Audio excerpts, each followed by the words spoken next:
Hello, hello! Boa noite a todos. Sejam bem-vindos a mais uma aula live, né? Que é mais aula do que live. E é o seguinte, duas informações importantes. Essa live não fica salva, é apenas conteúdo exclusivo e fica salvo e as pessoas podem recorrer quem são meus assinantes. E é o seguinte, essa aula live vai ser muito difícil, tá? Ei, Dani, de bebedouro. E como essa live vai ser um pouco difícil, muitas pessoas vão se identificar. Eu quero fazer o seguinte, quero te pedir para que você já encaminhe para as 10 primeiras pessoas. Aqui, ó, tem um aviãozinho.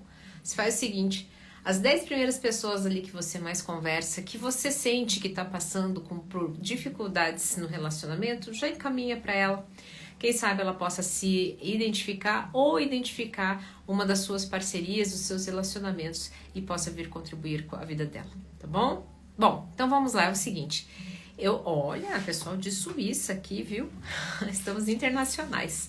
Bom, é o seguinte, eu gostaria muito de ficar prestando atenção em todos os comentários, mas eu vou precisar desativar para quê? Para que eu possa me concentrar o máximo possível nessa live, nessa aula live, e para que você possa obter o melhor de mim, ok? Então vamos lá. Essa live a gente vai falar sobre um tipo de apego. Primeiro vamos entender o que é apego, né? Apego, a teoria do apego é uma teoria proposta por Bowlby, né? E ele diz o seguinte, todos nós, para sobreviver, o ser humano é um animal que precisa depender dos seus criadores ali iniciais para poder se desenvolver.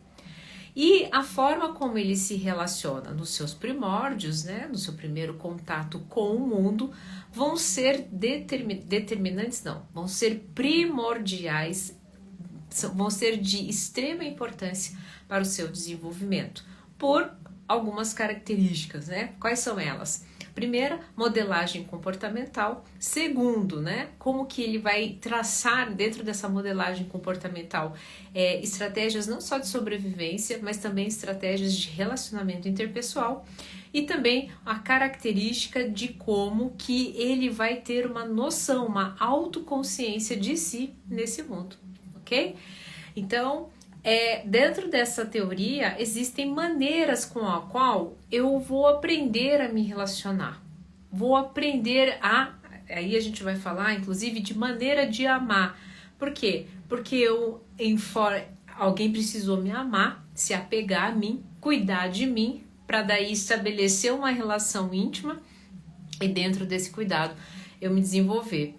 Alguns vão estabelecer uma relação de plena segurança, outros já vão viver um apego de ansiedade, outros vão viver dentro dessa segurança, né?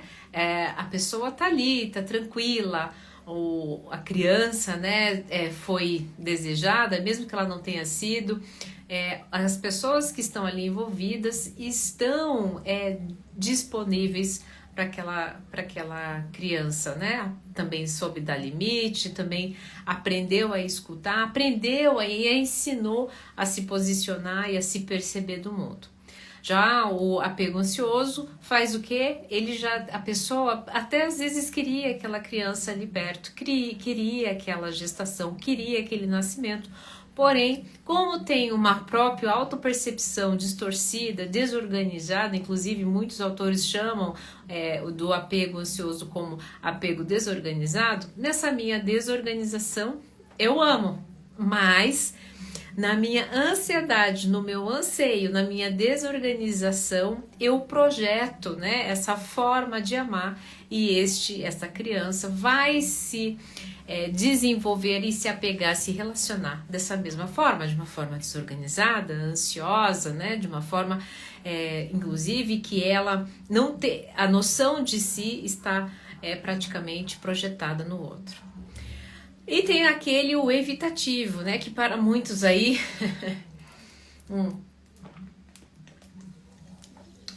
por conta da disseminação na internet das características narcisistas, para muitos vem o nosso amigo que apresenta o apego evitativo. Para muitas pessoas, né, ansiosas, né, acreditam que o evitativo tem características narcísicas.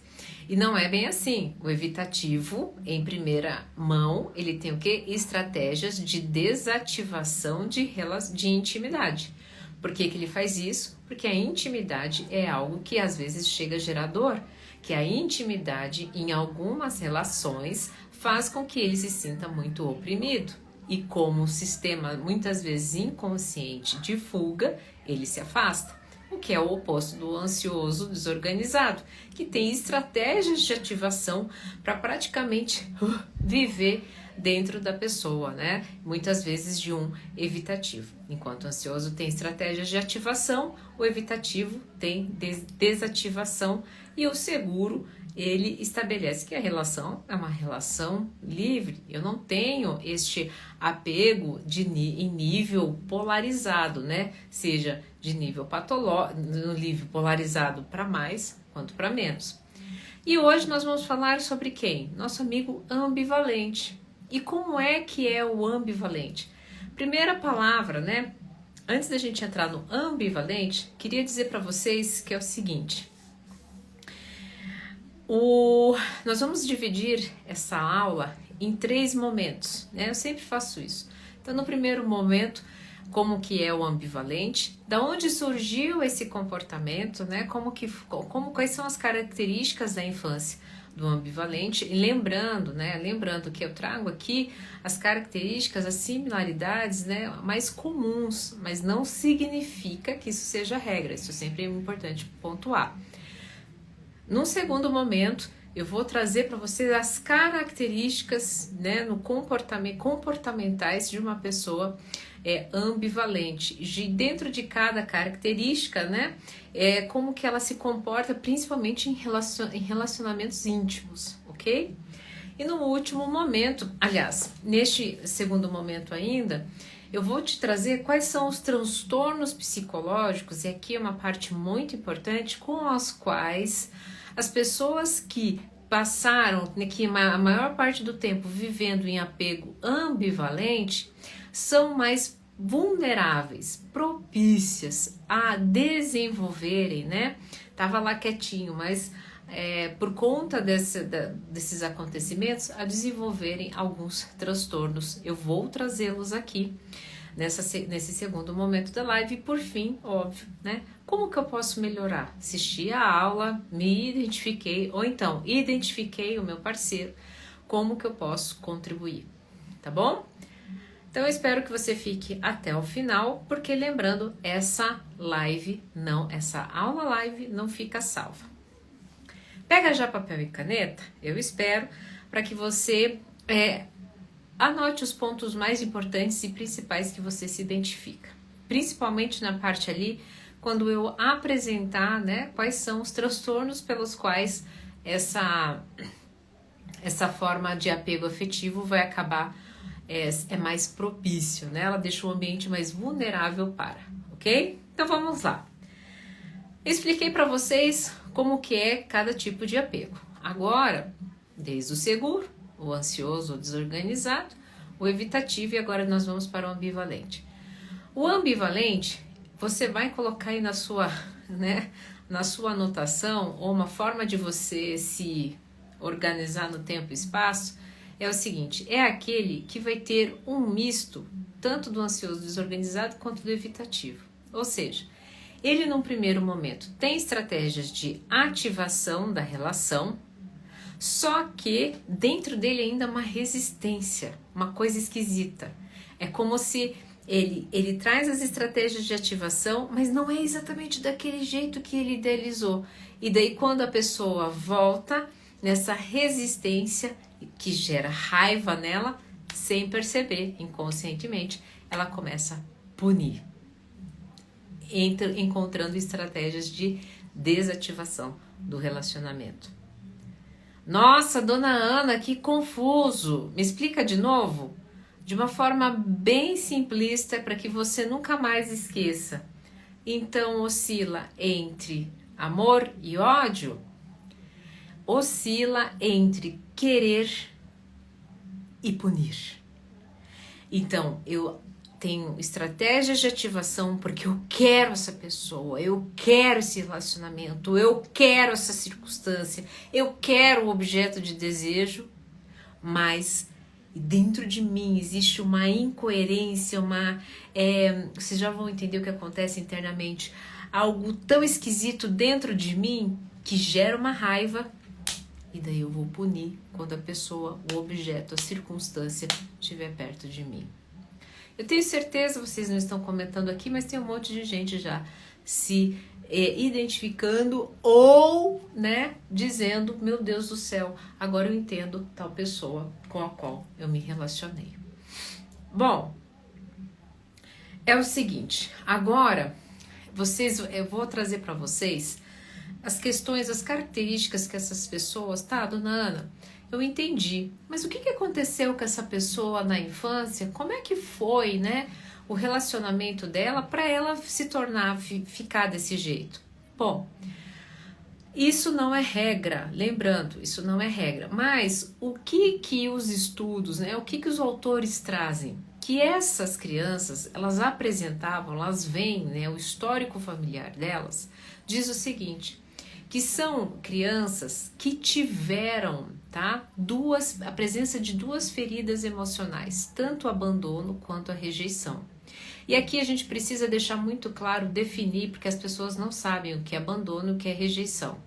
O abandono é o seguinte, olha, fulano, a gente tem uma relação, tá? Digamos que eu e você temos uma relação. Eu vou te abandonar, ou seja, eu não vou ficar com você, não porque eu não te amo, é porque eu não sei lidar com você e as minhas emoções. Então eu vou virar toda a minha atenção para o meu trabalho, mas olha só, fica aí, eu te amo, mas eu não consigo lidar com você, isso é abandono. Rejeição é o seguinte, nós temos uma relação, mas eu não te suporto, eu não sei por que diacho você apareceu na minha vida, e eu deixo claro com todas as palavras. Eu não te quero na minha vida. Eu não sei por que você foi um erro no meio do percurso. Então, o ambivalente, o que aconteceu com ele? Ele, muito provavelmente, pelos seus entes, né, os seus genitores, não tiveram um laço afetivo seguro e, muito provavelmente, eles tiveram que ser zelados, cuidados por outras pessoas. E por essas pessoas que foram cuidados, eles ou foram abandonados, aliás, eles já foram abandonados, né? Porque os seus genitores não conseguiram lidar com eles, e depois passam por um processo de rejeição com quem eles ficam. Ah, dona Ana, mas olha só, se você ao final da live, né, você se identificar assim, nossa, mas eu me identifiquei como ambivalente, mas eu vim de uma família normal. Parte das famílias normais, o que acontece? Vamos lá, vamos pensar hoje as pessoas que estão aí entre 30 e 40 anos. As mulheres, né, por mais que muitas mães ficassem em casa, vamos combinar aqui, quem tem aí mais de 40 anos, as mães até ficavam em casa, mas não brincavam com a gente, né, estavam ocupadas limpando, encerando a casa. Os pais eram os pais que, né, voltavam para trabalhar, só queriam sentar na mesa, depois ir para a caverna deles. Ou seja, abandono. E a gente passava, né, ou essa criança podia passar ou na mão de cuidadores como babás, ou avós, ou tios, ou até mesmo na rua. E quando eu digo na rua, não tinha problema nenhum, a mãe até estava em casa, mas estavam na rua sem ter, né, esse zelo, sem ter, é como se eles tivessem que dar conta de si mesmos. Só que qual o problema? Eles viam em outros lares relações diferentes do que tinham em casa. Então toda essa desigualdade gera o quê? Raiva. E daí o que acontece? Eu quero aquilo que eu vejo fora, mas aí quando os meus se aproximam, essa raiva acumulada, eu acabo punindo. Tudo isso, gente, é como se fosse um instinto de sobrevivência. Vou dar um exemplo para vocês. Eu nunca esqueço, quando a Lorena, nem sempre atuei somente como psicóloga. Quando eu era Lorena nasceu, eu já era uma produtora com uma carreira muito bem estabelecida. E eu ganhava muito bem. E estava começando minha carreira como psicóloga, com um filho pequeno, eu continuei trabalhando mais como produtora, porque era a minha maior fonte de remuneração. E como era produtora de entretenimento, eu viajava muito com turnês. Então, final de semana, ao invés de estar com a minha filha, eram os dias que eu mais trabalhava, eu estava em turnê. E eu me lembro que toda vez que eu voltava, durante as viagens, ela me pedia demais, ela me solicitava, mãe, tô com saudades, aquilo cortava meu coração, inclusive foi por isso, né, que eu fiz a transição de carreira, um dos motivos. E só que quando eu chegava, qual era a minha expectativa? Tanto eu quanto ela estávamos morrendo de saudades. O que ela fazia? Ela me punia. Gente, ela era um bebê, ela tinha quantos aninhos? 5 aninhos? 3 aninhos? 4 aninhos? Ela me punia. Ela me batia, ela jogava as coisas. Era a forma dela. Por quê? Porque a ingerência emocional, ela não sabia lidar com aquela saudade, ela não sabia lidar que no final de semana o papai e a mamãe viajaram, ela teve que ficar numa outra família, com outro tipo, com pessoas que estavam ali amando um outro filhote. Como é que ela ficou? Entende? Nana, você estava criando uma maneira de amar de forma ambivalente na sua filha? Ainda não sabemos, né? Mas acredito que não, porque, enfim, as coisas mudaram. E aí é uma coisa muito importante, quem é meu aluno, quem é meu assinante, né, sabe muito bem que isso não é estático. Inclusive, essa é uma aula apenas, esse é um conteúdo só pra gente entrar, só pra gente fazer uma aula. Mas vamos lá, foi apenas um recorte para vocês entenderem só que no recorte da vida, né, da minha filha, que foi um momento, teve crianças que passaram isso a infância toda, principalmente num momento muito determinante, que é ali na pré-adolescência. Por que é um momento tão determinante? Porque essa circuitaria aqui, né, da área pré-frontal, que está se amadurecendo, porque ela só vai finalizar aos 25 anos, e está com o corpo bombardeado de hormônios, onde as coisas são 8 ou 80, aquilo que passava despercebido quando criança, que vinha em forma só de tapa, de se jogar no chão, passa a vir em forma de se cortar. Passa a vir em forma, né, de furtar pequenos objetos, de não querer sair de casa, de passar para ter controle das coisas, começar a se lavar constantemente. Porque nessa fase tem um megafone e tudo aquilo, né, foi se acumulando. E daí o que acontece? Todas as nossas emoções, elas são uma energia e ela vai se manifestar de alguma forma. Ou eu vou chorar, ou eu vou sorrir, ou eu vou ficar bravo.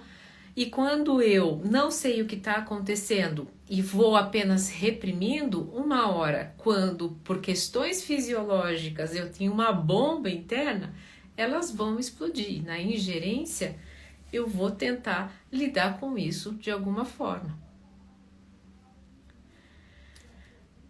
Bom, é isso, este seria, né, o terreno com o qual, o ambiente com o qual a maior parte do tempo essa criança, né, estabeleceu um relacionamento consigo mesmo e com os demais, através dessa ambivalência, nessa montanha-russa de emoções, ok?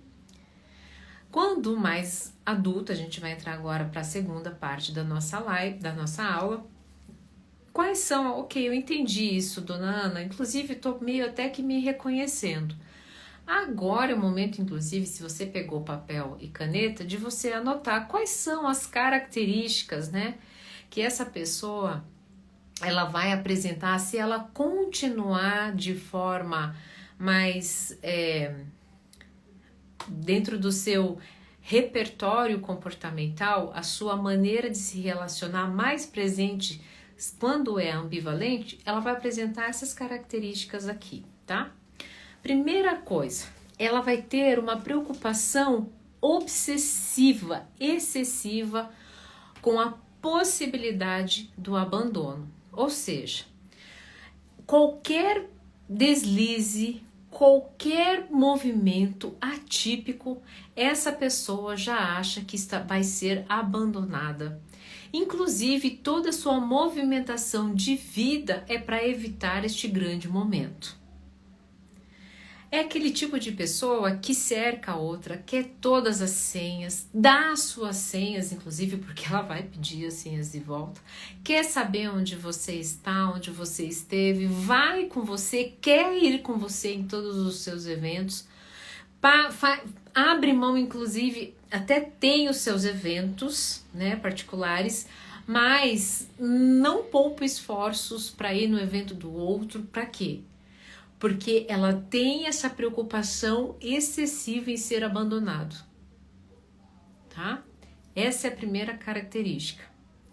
Segunda característica é comportamento ansioso. E quando a gente fala de comportamento ansioso, é o seguinte, a gente está falando ou fumam, é um comportamento ansioso, ou bebem, ou comem demais, compram demais, tem uma necessidade, né, com os controles. Então, por exemplo, na sua grande maioria tem uma preocupação excessiva com o horário, mesmo tendo uma preocupação excessiva com o horário, sempre acaba se perdendo no tempo, espaço.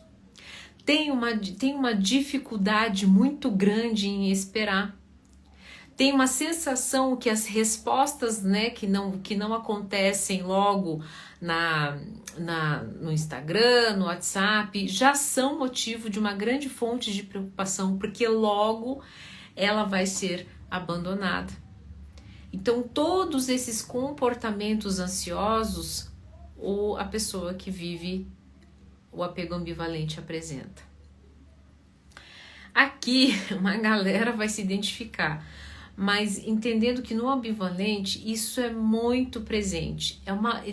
Por justamente ele ter uma preocupação obsessiva por não ser abandonado, ele tem uma preocupação constante, tá? Em ser o quê? Aprovado e sempre está em busca do amor. Então, ele vai fazer de tudo para que você o veja. Ele vai ser aquela pessoa que vai te amar profundamente, mas a ponto de te afogar. Por quê? Porque ele precisa ser aprovado por você.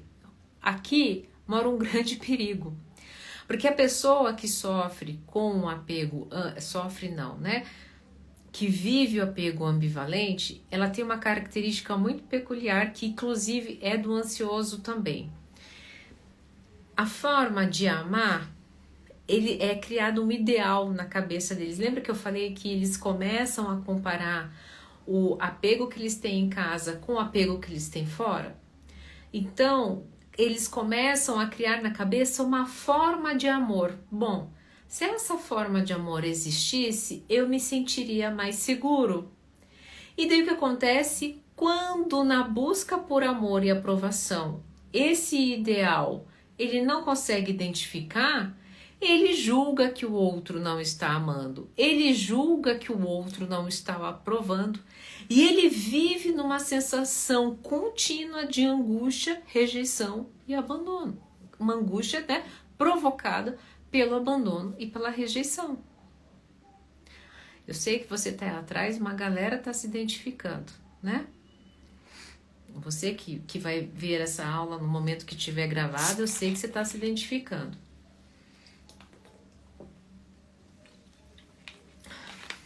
E daí, ele vai ser, inclusive, ele vai se auto-intitular.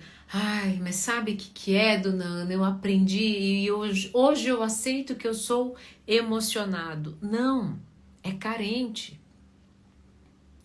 Porque as pessoas, nas nomenclaturas, elas se confundiram, inclusive, passaram a se chamarem de emocionados para dizer que vivem as suas emoções, mas inclusive quem não corresponde, quem não vive nessa vibe, ou são incompreendidos, porque não são compreendidos, porque não tem essa mesma reciprocidade, aí o mundo não os entende. Não. Deixa eu te falar uma coisa, uma pessoa quando ela é intensa, quando ela está sobrando em amor, em alegria, ela simplesmente é. Ela não se preocupa na devolutiva e na reciprocidade, porque ela é intensa, ela é assim, ela aceitou que ela é assim, e ela aceita o outro como é. Mas na carência, eu idealizei o modus operandi, eu me emociono com aquela criação dentro de mim de amor e nossa, eu vou te entregar isso. E daí a pessoa, que bacana que você me entregou isso, tá bom. E daí o emocionado ou o carente fica aqui, e daí? Cadê minha parte? Porque nessa idealização ele fez isso porque ele vive numa busca contínua de aprovação e amor.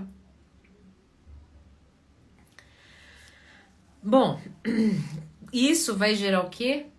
Uma insegurança muito grande nos relacionamentos. Este é o quarto ponto, né? Uma insegurança muito grande nos relacionamentos. Porque daí eu vivo com a sensação de que eu não sou compreendido, que eu não sou valorizado, que eu não sou visto, que não há reciprocidade afetiva. Porque eu estou projetando no outro a minha existência. Porque lá atrás, na minha infância, eu não vivi um apego seguro que me ensinasse a ter uma autoconsciência, uma noção de self, uma noção de mim, para que eu viva bem comigo mesmo, independente do outro, se o outro vai me querer ou não. Eu esqueci o nome da autora que fala sobre... em resumo, é o seguinte, deixe ir, né? Essa é a técnica. Deixa aí aqueles que não querem ficar, deixa aí aqueles que não te escolheram, deixa aí aquela situação que não faz mais sentido para a tua vida. É uma técnica muito poderosa. Pessoas com ambivalência têm uma dificuldade muito grande em colocar em prática. Aliás, enquanto elas não saem dessa maneira de se relacionar, que é na ambivalência, elas não conseguem colocar essa técnica em prática. Por que elas não conseguem deixar ir? Porque se elas deixam ir, elas passam a não existir. Porque aprenderam a projetar no outro a sua noção de eu. Por isso que muitos deles atentam contra a vida, se machucam, jogam, batem a mão na parede, a testa na parede, tá? Bom, aqui vem um tópico que é o seguinte, eu tô martelando bastante sobre o medo do abandono, mas é o seguinte, em específico na ambivalência, é um medo do abandono sem motivos. Quando eles chegam aqui no setting terapêutico, e eles me trazem os fatos, os fatos são fatos. Só que são fatos que não dizem, não é correspondente de que eles estão sendo abandonados. Mas eles, na cabeça deles, acreditam piamente que estão prestes a ser abandonados. E eles não percebem que eles começam a fazer movimentos de afogar tanto a pessoa, de tanta cobrança, de tanto cercear, que a pessoa começa a se direcionar justamente para a saída do relacionamento, porque ela não aguenta mais. Então não é qualquer medo do abandono, é um medo do abandono sem justificativa, né? Sem motivos, mas com motivos criados, alimentados, que ficam ruminando na cabeça deles. Gente, eles ficam sem dormir, eles ficam sem comer, ou então comem esses pensamentos numa forma voraz. E não vai adiantar a outra pessoa dizer assim, olha, não tem nada a ver, nem sei o que você estava falando. Porque na cabeça deles, eles já criaram toda uma cena que vai certificar o que eles estão pensando, sentindo. E eles vão agir como. Isso é bem sério. Aqui vem um outro ponto, que é a angústia a angústia em relação à separação do seu objeto de desejo, de carinho, de controle. Quando o outro vai viajar, quando o outro não responde, quando o outro promete não faz, quando o outro dá carona para a pessoa, quando o outro faz algo para alguém da família que não faz para ele. Isso gera uma angústia muito grande. Ô, dona Ana, você está falando aí do ambivalente, mas tem muito do ansioso. Calma, a gente está chegando, não seja ansioso. Nós vamos chegar lá. Não se sente confortado, aí o que acontece? Isso aqui gera angústia. Só que daí quando o objeto está perto, lembra, ele não se sente confortável. Ele não fica, ai, ufa, tudo bem, meu objeto de amor está aqui do meu lado. Não! É nesse momento que diferencia do ansioso. Eu fiquei com tanta raiva, que eu fiquei ruminando tanto, que eu fiquei pensando tanto, que eu fiquei, sabe, que eu agora também não quero mais. Agora também vou fazer da tua vida um inferno. Agora também, você que me conquiste, vou dormir, vou fazer guerra de sexo. Ambivalência. Não estava querendo até agora, alecrim dourado.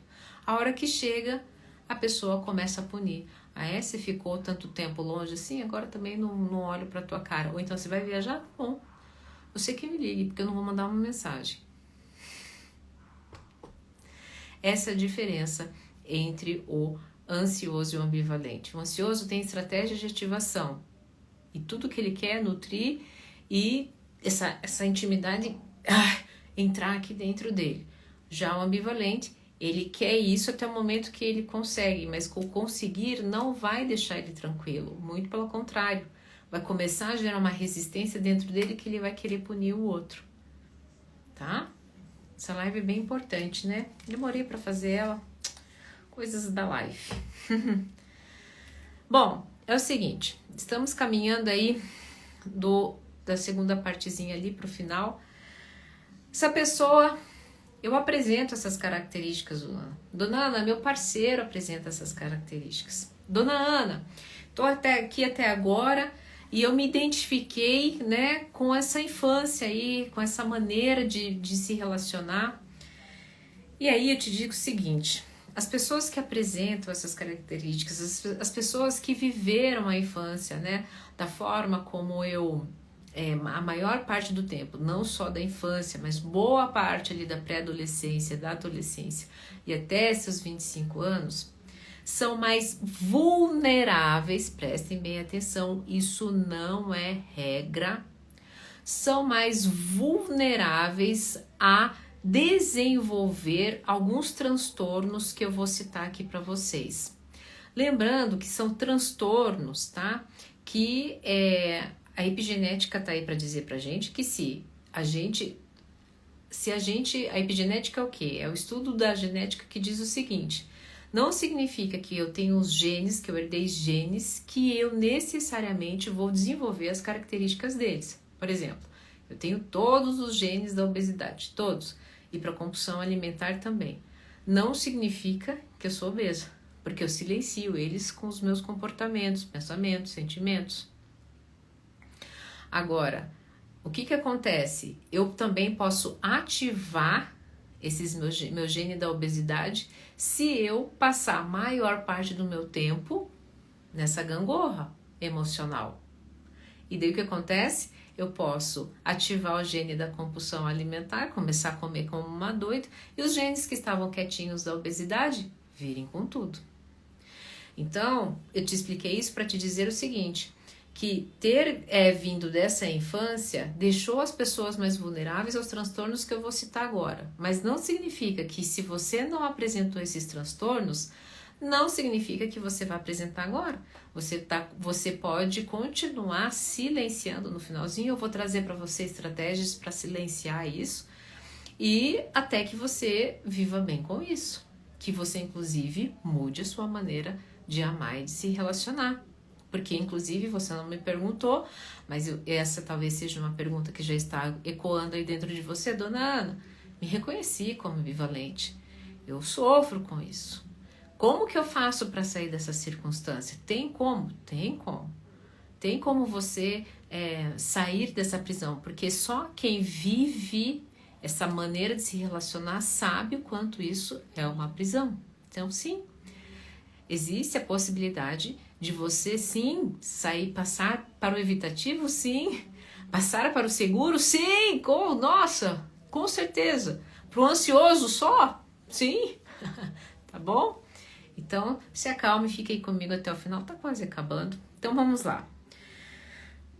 Primeiro transtorno que eu gostaria de trazer, essa ambivalência pode acarretar. Transtorno de ansiedade generalizada. Por quê? Porque por causa do medo contínuo do abandono, do rejeição. O que é ansiedade? A ansiedade é uma manifestação do medo. O que é medo? Medo é um medo iminente de uma circunstância real no tempo presente. Então, por exemplo, eu chego lá no prédio mais alto de Dubai e não tem parapeito, né? Parapeito que fala paracorpo? Como é que é o nome? Esqueci. Aquele treco lá que impede da gente cair. Aquele treco que impede da gente cair. Digamos que não tem aquilo. E eu tô no 99º andar. Deus o livre, claro que eu tenho medo, porque se alguém me empurra, eu posso cair dali. É morte certa. Isso é medo. Ansiedade é um medo de circunstâncias do futuro, medo do abandono, pode ser que a pessoa tá aqui, mas medo do abandono no futuro, porque no passado eu fui abandonada pelos meus pais, tá? Então essa ansiedade contínua faz com que eu fique mais propício a desenvolver transtorno de ansiedade generalizada, famoso TAG, né? Que faz com que eu tenha ataque de pânico, síndrome de pânico, que vai gerar aquela incoerência cardíaca, aquela sudorese, a mão gelada, as extremidades geladas, palpitação, formigamento no membro, geralmente no membro esquerdo, ok? Tudo isso porque pense teu corpo em estado de alerta contínuo durante anos, tua vida toda. Ele literalmente não sabe relaxar, inclusive quando ele relaxa é que acontece esses picos, que acontece o ataque de pânico, sabia? Não é só quando está em local com muita gente, não é só quando está no local onde o perigo onde há um ambiente em que gere uma aflição, um medo, uma ingerência interna, não é? Inclusive muitas vezes quando relaxa. Inclusive, lembrando, né, essa ingerência interna vem porque foi justamente algo que ele não sabe fazer desde criança. O segundo é o transtorno depressivo. E por que o transtorno depressivo é tão presente? Gente, porque por causa dos altos e baixos. Porque essa sensação de abandono, de criar coisas na minha cabeça, isso vai oscilando entre tristeza e amor. A pessoa some, daí a pessoa volta. A pessoa nunca sumiu, na verdade. Só não respondeu na hora que você queria. Então respondeu na hora que queria, fico alegre. Mas aí ficou a hora sem responder, fiquei triste. Essa inconstância faz com que esses estados deprimidos recorrentes faz com que o transtorno da depressão chegue. E daí fica muito mais difícil depois sair desse quadro. Quem sofre com depressão sabe do que eu tô falando. O terceiro é o que tanto tem falado, que é o nosso, né? Que é o famoso aí que as pessoas estão falando muito sobre o transtorno de personalidade borderline. E por que, né? Que o transtorno de personalidade borderline ele é muito comum que a pessoa apresente essa ambivalência. Qual que é a característica principal do borderline? Todas aquelas características que eu disse no início dessa segunda parte, né? O medo excessivo do abandono, uma necessidade muito grande de busca de amor, de aprovação. Tudo isso, como ele não tem uma noção de si, né? O moicano da autoconsciência dele não foi ativado porque ele não teve um modelo seguro de apego, faz com que ele, essas sensações geram, né, essa falta de noção de si chega a ser visceral, mexe com as vísceras. Tem pessoas que vão desenvolver, como é que é o nome daquela doença do nervo vago, que elas desmaiam. Tem pessoas que vão perder cabelo. Tem pessoas que vão se cortar. Tem pessoas que vão se morder, de perder os cantos da mão. Com uma oscilação de um humor tremenda. Porque lembra da raiva, quando a pessoa vem daí, quando a pessoa, o objeto de amor vem, eu tô com tanta raiva, e o que é essa raiva? Aquela energia reprimida que eu vou socar. E se eu não socar a cara da pessoa, eu vou socar a mão na parede. Eu vou socar a minha cabeça na parede até eu me acalmar. Porque quando eu soco a mão na parede, a cabeça na parede, eu me corto, eu tenho a noção de mim. Então, isso é muito triste. Por quê? Porque eu passei a minha vida numa ingerência interna, não tenho noção de mim, né? Não tenho, né? Aqui eu posso explicar, vamos explicar aqui rapidinho o que acontece. Quando... Aqui está o nosso cérebro, esse moicano aqui, que a gente chama moicano porque fica bem aqui nessa região aqui, né? Desde a nossa área pré-frontal até aqui atrás, né? E aqui a gente tem um sistema límbico que é responsável por todas as nossas emoções. O que acontece? Ele é o nosso responsável pela noção de autoconsciência. Qual que é o problema? Quando nós sentimos que somos rejeitados, abandonados, o que acontece? Ele ataca, né? Ele é sentido numa região do cérebro que é responsável, inclusive, pelo próprio prazer. Só que o que acontece? Como está entre dor e prazer, como gera uma dor que parece que eu vou morrer, eu preciso lutar ou fugir. Então, o que acontece? A circuitaria da área pré-frontal, lembra? Naquele momento tão importante da vida, não é que ela para, ela fica temporariamente, né, menos ativa.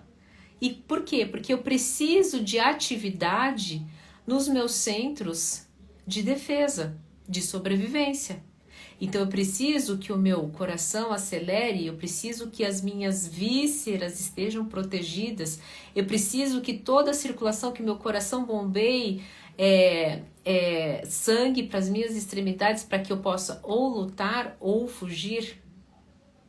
Só que daí o que acontece? Esse moicano aqui da autoconsciência, que é onde que eu preciso da circuitaria da área pré-frontal para poder respirar, me acalmar, ter noção de mim e noção que eu não vou morrer, né?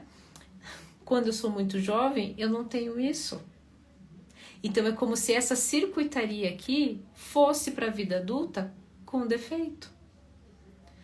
E quando eu falo defeito, vem com modus operandi de sobrevivência. Por isso que o borderline, se você convive com uma pessoa assim, você tem a sensação que ela mesma tem é que a vida é uma luta constante.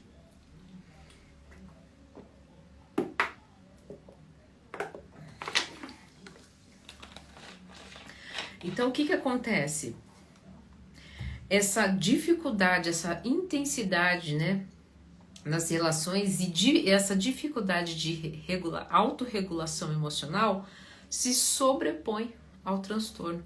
E daí, se a pessoa já tem uma predisposição pelo histórico familiar, através da sua própria genética, não adianta, ele vai bater na porta, tá?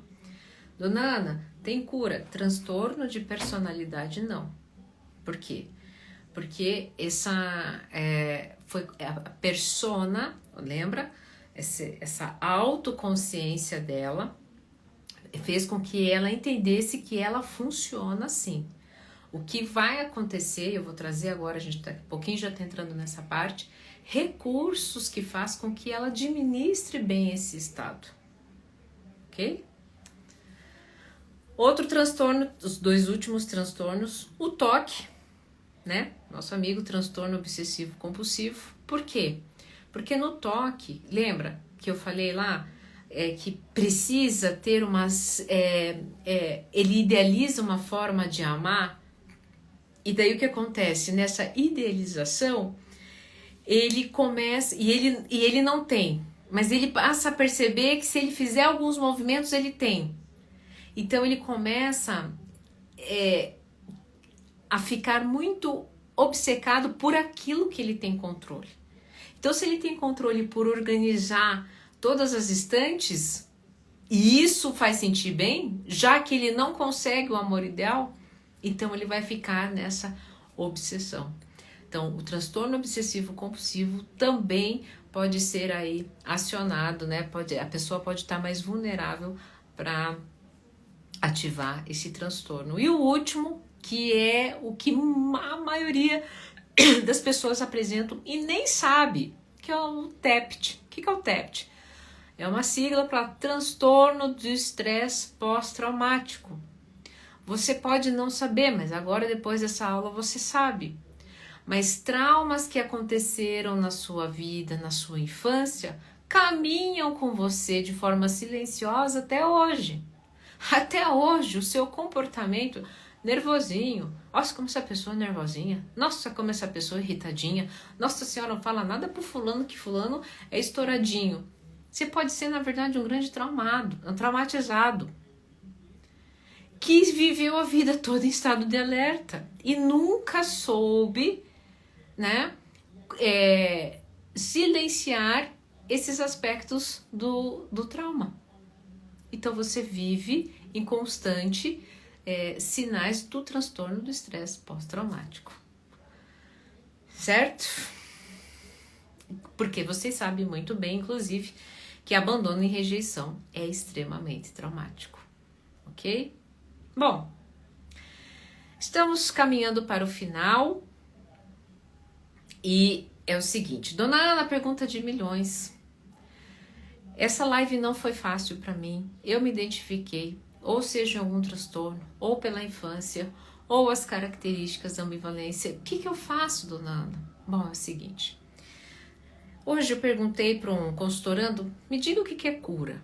E ele falou assim, cura é eu ficar livre desse problema que eu tô vivendo. Eu falei, esse problema que você está vivendo é sintoma, essa nem é a tua ferida. Veja, essa ferida vai acompanhar com você, ela vai te acompanhar pro resto da vida. Sinto lhe dizer, essa não é uma boa notícia. Eu sei que você não queria escutar isso, mas por que eu vou te criar aqui falsa ilusão? Eu tenho ferida. Você é ambivalente, Dona Ana? Não. Mas eu tenho ferida que vai acompanhar comigo até o final da minha vida. Como eu vou conviver com ela e silenciá-la todos os dias? Essa é a cura, não para nós, ocidentais. Essa é a cura para os orientais. Orientais, a cura é isso. É todo dia se curar. Todo dia silenciar os sintomas da ferida. Esse é o processo de cura. Ou ainda, se curar a ponto de impedir que outra ferida se estabeleça. Agora, pra gente aqui, a gente tem um modus operandi com a cura que é assim, a ferida veio, vou curar, fechar, como se fosse e vai ficar lá a cicatriz. Não. As feridas emocionais, né, as feridas da subjetividade, as feridas da alma, não são assim. Elas sempre estarão ali, mas quanto é que elas vão limitar a sua vida ou como é que você vai aprender a dominar, como você vai melhorar a influência delas na sua vida. Vamos lá, primeira coisa, gente, é autoconhecimento. E olha, eu fiquei pensando, será que eu coloco essa palavra? Porque as pessoas falam assim, ai, tá, autoconhecimento. E desenha como isso, né?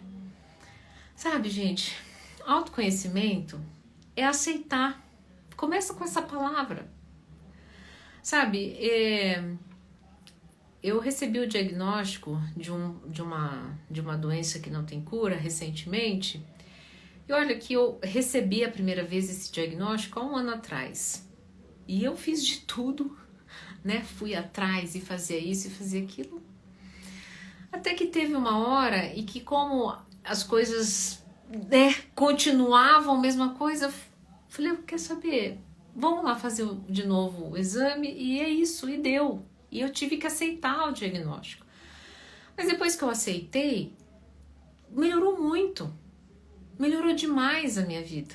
Eu aceitei. Ok, agora todo dia eu tenho que silenciar essa doença. Porque eu tenho duas opções. Ou eu fico com muita raiva, vou me punir, inclusive me colocar num lugar de vítima, dizendo assim, mas por que eu, se eu faço tudo certinho? Ou eu vou olhar para ela e vou aceitá-la e vou dizer, ok, você tá aí? Então vamos te silenciar, porque eu tenho uma vida linda para viver e eu gosto de viver, tá? Então, autoconhecimento, para não inventar moda, começa a aceitar as coisas que aparecem na sua vida. Aceita. Ah, não, dona Ana, eu vou aceitar tudo, aceita. Ah, dona Ana, até aceitar relacionamento tóxico, você entendeu o que eu quis dizer. Aceita os sinais. Você perguntou sobre os sinais? Aceita. Aceita que a sua vida está muito difícil. Aceita que não adianta, ninguém é teu. Então começa aceitando. As coisas estão aí na sua cara, assim, ó. Começa por aí. Autoconhecimento começa por aí. Depois disso, lê livros de qualidade. Faça aqui essa assinatura, gente, essa assinatura aqui, você que é meu assinante, você está pagando R$37 por meses para ter acesso. Hoje, dia 8 de outubro de 2024, você paga R$37 por 3 meses. Você pode maratonar todas as aulas em uma semana e cancelar se você quiser. O meu objetivo é que você se transforme. Mas eu duvido você cancelar, porque você escutar tudo que você está escutando e no mínimo você vai ajudar outras pessoas. Mas não é nem sobre isso.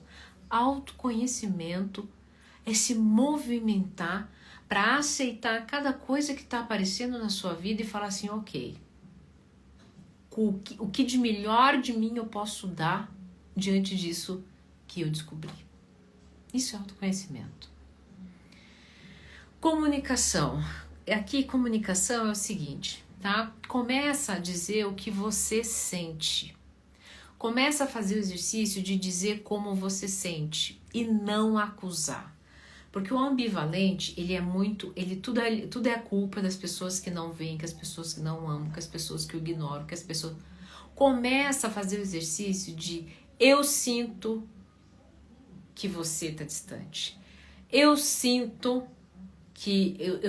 uma dor muito grande quando você não responde as minhas mensagens. Eu sinto que o chão vai sair dos meus pés quando você vai viajar. E eu quero melhorar. Como você pode me ajudar? Quando acabam as acusações, você está aceitando, tá vendo o autoconhecimento? As suas limitações, dores e potenciais. Porque há muita potência e muita coragem na pessoa que aceita a sua vulnerabilidade. Ok? Terapia, não adianta, né? Vou trazer aqui para vocês 6 itens. Terapia. Ah, dona Ana, não tenho dinheiro. Estamos fazendo aqui. Siga uma psicóloga, leia um bom livro, que a psicóloga indica sobre isso, né? Tem universidades, né, faculdades que dão terapia comunitária, entra na fila de espera. Onde há uma intenção, há uma transformação. Hoje uma consulta terapêutica é a economia do teu final de semana, de 2 finais de semana, 3, não sei, porque não sei quanto que você gasta, mas também não sei qual profissional que você vai buscar, mas sim, há possibilidade se você realmente quiser olhar para isso.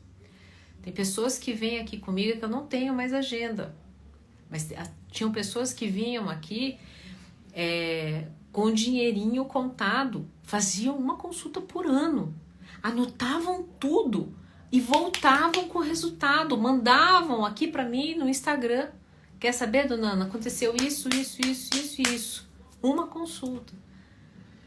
Não estou dizendo que esse é o mais indicado, mas quem tem vontade, onde há uma intenção, há uma transformação, uma real intenção, ok? Construção de confiança. E aqui eu coloco para vocês o seguinte: na ambivalência, eu sempre estou desconfiada do que o outro pode me entregar. Eu sempre falo aqui para os meus consultorandos que eles têm que ficar muito bons em não ter medo de ser feito de trouxa. Por quê? Preste bem atenção. Quando eu não tenho medo de ser feito de trouxa, eu assumo 2 coisas. Eu assumo que eu estou entregando o meu melhor. Se o outro não conseguiu entregar, o problema é dele. Segundo, que eu não tenho controle do que está fora. E essas são armas poderosíssimas para a autoconfiança. E eu tenho certeza que é disso que você foge. Você foge de ser feito de trouxa. Você foge, então por isso que você pune. Então se tem uma coisa que os meus consultorandos, quando entendem, eles colhem muitos frutos, é que eles não precisam mais ter medo de ser feitos de trouxa. Eles simplesmente vão e se permitem no rolê da vida. Ok? Os 2 últimos é o seguinte: o quinto que eu queria falar para vocês, todo mundo torce o nariz, mas é aquilo que ninguém faz, que a natureza deu, entregou assim, ó, de bandeja. Mindfulness, ou seja, tem que aprender a silenciar a mente. Ah, dona Ana, não sei meditar. Aprende, alecrim dourado. Aprende, sabe? Tem app de compra, né? Barateza, você sabe baixar, você sabe fazer vídeo para, né, redes sociais. Aprende. Coloca lá 7 minutos no relógio. Pronto, é suficiente. É o suficiente? Você já não estava fazendo nada até ontem. Mindfulness vai fazer com que você aprenda a ter essa autorregulação emocional, que é uma das fontes de muito sofrimento. Ok? E por último, independência emocional. Bom, esse último, vou te falar uma coisa. Toda pessoa que vive os apegos inseguros, que são ansioso, ambivalente e o evitativo, em algum nível são dependentes emocionais.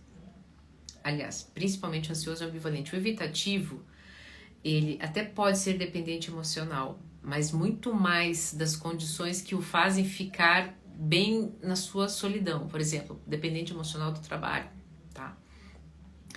Mas por que eles são tão dependentes emocionais? Porque essa autopercepção, por conta de traumas da infância e do seu desenvolvimento, não foi bem construído. Então esse pacote de símbolos, né, faz com que eu tenha uma representação fora. Então eu dependo do outro, dependo da emoção, do que o outro gera em mim para eu ter uma noção de existência. Então ser independente emocional é ter este mundo interno fortalecido. Para isso, o que eu vou pedir? Eu vou precisar de princípios de autodomínio. E quais são esses princípios de autodomínio? Quais são depois desses princípios de autodomínio, qual vai ser o mapa para eu chegar dentro de mim e entender o meu rolê nesse processo todo? Isso seria algo, né? Eu teria que fazer uma aula só sobre isso, mas, e ainda por cima, talvez eu não teria a riqueza que eu deixei num curso. Eu nem vi, não abro essa aula para vender isso, mas o Liberdade Emocional foi um curso que eu fiz depois de ter sofrido anos com a dependência emocional. Se tem uma coisa que eu entendo da dependência emocional, sobre o apego ansioso, porque eu vivi essas feridas por conta dos meus traumas da infância. Por isso, depois que eu descobri a independência emocional, a sensação de liberdade emocional, eu falei, gente, as pessoas precisam desse mapa, porque não ensinam, inclusive, a gente na própria faculdade de psicologia. Depois, inclusive, se você quiser, se você tem interesse, esse curso existe, você vai lá na minha bio, clica lá que tá lá. Mas a independência emocional, eu vou precisar de autodomínio. Quer ver? Vou trazer um só deles. Um princípio de autodomínio. Não levar nada para o lado pessoal. Fala isso para o ambivalente. Fala isso para o ansioso. Talvez o evitativo administre isso muito melhor. Mas para o ansioso, para o ambivalente, né? Para o desorganizado, para o ambivalente, tudo diz respeito a ele. Você não me ama, você não me respondeu, você não me ama. Você colocou aquele post para me dar uma indireta. Eu já entendi tudo. Inclusive, mais um princípio de autodomínio é não tirar a conclusão, porque essas conclusões de fatos que ainda não aconteceram, mas que você tá aí, né, juntando os pontos, tá te deixando sono, tá te enlouquecendo, tá fazendo você comer o canto das paredes, tá fazendo com que você fique sem cabelo, que você se corte, que você fique pensando besteira.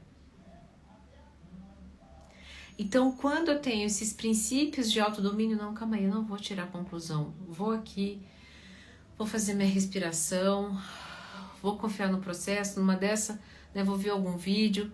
Tudo isso vai fazendo com que eu tenha noção de mim. Que eu ative em mim algo que era para ter sido construído na infância, mas que não aconteceu, mas você pode acontecer agora. O que é ser adulto? Ser adulto é adulterar a cena? Você tem essa possibilidade. Ok? Fica aqui o meu convite. Eu sabia que essa aula ia ser muito difícil, mas a minha missão passou a desvendar tudo isso e deixar mastigado para você. Você pode melhorar hoje a sua vida. O curso está aqui, né? O Liberdade Emocional é 197. Lá tem todos os princípios de autodomínio que transformaram a minha vida. E se ainda assim for um valor inacessível para você, você tem aqui o canal, que é R$ 37,00 por 3 meses, hoje, dia 8 de outubro de 2024.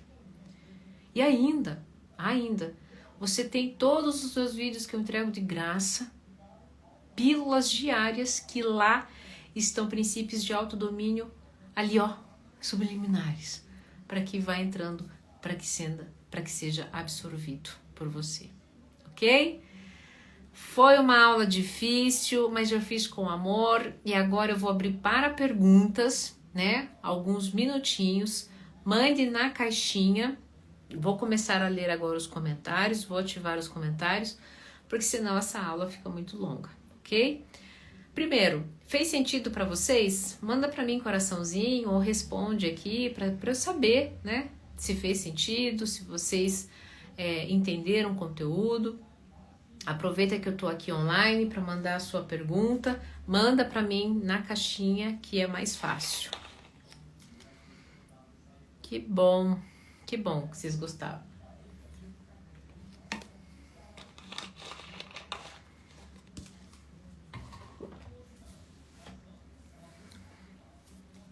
Cadê? Vocês estão tímidos? O transtorno narcisista. Hoje a Cris perguntou aqui do transtorno narcisista.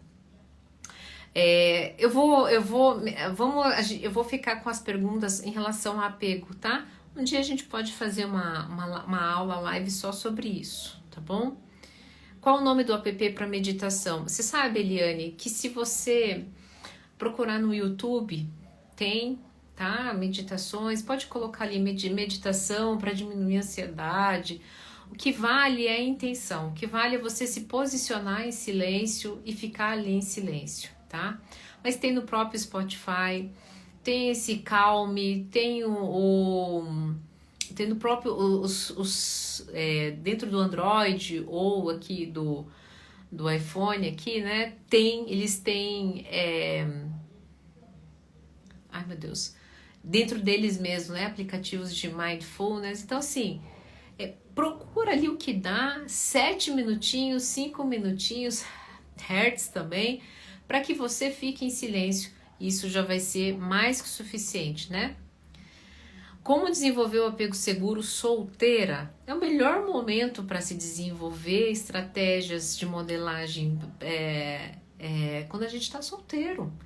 Porque quando a gente está solteiro, inclusive, se a gente se sentir seguro, quando a gente se sente seguro solteiro, é que a gente se conecta, tá? Então, quem fizer a minha assinatura inclusive, eu vou começar as aulas em relação ao apego seguro, né? Como caminhar, eu já fiz uma e agora a gente vai martelar bastante nisso, nessa modelagem de um comportamento seguro, tá bom? Aqui a Yara fez um comentário pertinente para quem perguntou, live só fica salva em conteúdo em ambiente para assinante. E para ser meu assinante, você vai entrar aqui no link da bio ou dá para ser também aqui pelo Instagram, tá? A diferença é que no Instagram tem acesso aos stories mais intimistas, tá bom? E daí, como é que eu desenvolvo apego seguro solteira? Ficando bem na minha companhia, tendo hábitos com que eu consiga me desenvolver dentro dessa solitude, ter prazer nisso. Entender que eu não posso ficar na dependência do outro para ser feliz. É o melhor ambiente, é o melhor momento para estabelecer. Tá bom? A Cris que perguntou. Qual a melhor forma de conversar sobre ter apego ansioso com um parceiro? Começa com o que você sente, sabe? Olha, eu me sinto angustiada quando tal coisa acontece. Sempre evite, gente, acusar o outro.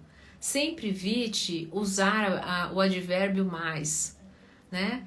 Olha, eu sei que sou invasiva às vezes, mas você tem que entender que você some. Pronto, acabou. Então evite isso. Vocês estão anotando? Só para saber, tá? Então, olha, eu sinto meu coração acelerar toda vez que você fica 3 horas sem me responder. Não me pergunte o que acontece. Mas eu queria muito que essa angústia saísse do meu coração. Você pode me ajudar? Eu sozinha não estou conseguindo. Gente, a verdade sempre liberta. Mas isso diz respeito a você. Nunca queira que o outro te entenda ou que leia seus pensamentos, que você fale uma vez só e a pessoa entenda. Não, tem que repetir, tem que falar mais de uma vez, tem que sinalizar, tem que praticamente desenhar. Tá bom? É assim que começa falando sobre a sua ansiedade na relação. Como fazer para conversar com uma pessoa que nunca está disposta a conversar? Se ela for evitativo, o evitativo não gosta de DR, não gosta de conversar. Aí é o seguinte, você não pode forçar ninguém a nada. Então, o que eu te indico? Dê espaço para essa pessoa, vá fazer as tuas coisas. Isso aqui, assim, não é só fazer as tuas coisas. É ter muito prazer em fazer as suas coisas, a ponto de você transbordar, de você ficar muito feliz da outra pessoa querer estar perto, da outra pessoa querer conversar com você e que não seja necessariamente do assunto que você quer. Porque tem uma coisa também, sabe, gente? Eu nunca esqueço, assim, de uma vez, um ataque que eu tive de um apego ansioso, eu perguntei pra pessoa assim, tá, mas você me ama? A pessoa, te amo. O que eu queria era ouvir, mas eu não estava atenta para todas as coisas que ela estava fazendo dentro do esforço dela. E aquilo saiu pesado, parece como se eu tivesse obrigado a pessoa, e foi, eu obriguei. Então, assim, às vezes a gente quer algo e depois a gente paga o preço desse algo porque a gente quer do nosso jeito, da nossa hora, do nosso momento, sabe? Até que eu entendi que, quer saber, eu preciso fazer as minhas coisas, eu vou dar conta da minha vida. E foi a melhor coisa que eu fiz. Como se desenvolver de uma forma segura e compreender essa noção de si? Ó, Caetano, boa pergunta. É o seguinte, é uma resposta complexa, mas você tem que começar a entender que é importante dizer o seu sim só vai ter valor quando você aprender a dizer não para algumas circunstâncias. Quando você começa a dar limite, quando você começa a entender os sims que você dá para você, aquilo que faz teu coração vibrar. E aqui que eu falo que faz teu coração vibrar não ter medo de ser abandonado, de ser rejeitado, porque você vai peitar uma situação. Só que tudo isso é de uma profundidade, mas não adianta eu te dizer isso se você não tiver autodomínio de você. Por isso que eu falei, para eu ser seguro, eu preciso primeiro ter autodomínio sobre mim mesmo e depois eu tenho que aprender a modelar um comportamento seguro. Porque qual foi a minha modelagem a vida inteira? Um comportamento inseguro, desorganizado, ansioso, ambivalente, que gerou também uma evitação. Então, primeiro eu tenho que aprender a me autodominar, a ter a noção de mim, dos meus sims. Para os meus sims terem valor, eu preciso dizer não. Nesse dizer não, não posso ter medo de abandono nem de rejeição. E é isso, simples assim, difícil assim. Certo? Eita, pessoal! Nossa, foi uma aula longa, mas, enfim, precisava, né? Espero ter contribuído com a sua vida. Vocês prestaram bastante atenção hoje. Acredito que tenha sido uma ótima aula. E porque vocês ficaram prestando, né, aí atenção. E eu espero... eu suspeito que dependência emocional é diretamente proporcional à baixa estima. Sim, então suspeita está corretíssima, é isso mesmo. Quando eu tenho baixa autoestima, eu fico dependente emocional, é uma das características, tá? Obrigada, Dani. Gente, é isso. Vamos lá, tô cansada. Trabalhando desde as 8 da manhã sem parar. Então, bora. Deu. Vocês se cuidem. Comecem a higiene do sono de vocês daqui a pouquinho. Fiquem bem. Espero ter contribuído com a vida de vocês. E nos vemos na próxima live. Lembrando que essa não fica salva apenas para assinantes. E para ser meu assinante, basta entrar aqui na bio. Tá bom? Admiro muitíssimo, obrigada por existir e também dispor do seu tempo. Eu que agradeço. E com esta frase eu me despido. Me despido! Despeço! Ah, meu Deus! Dona Ana sendo Dona Ana. Fabi, obrigada. Beijos, Eliane. Se cuidem e até a próxima.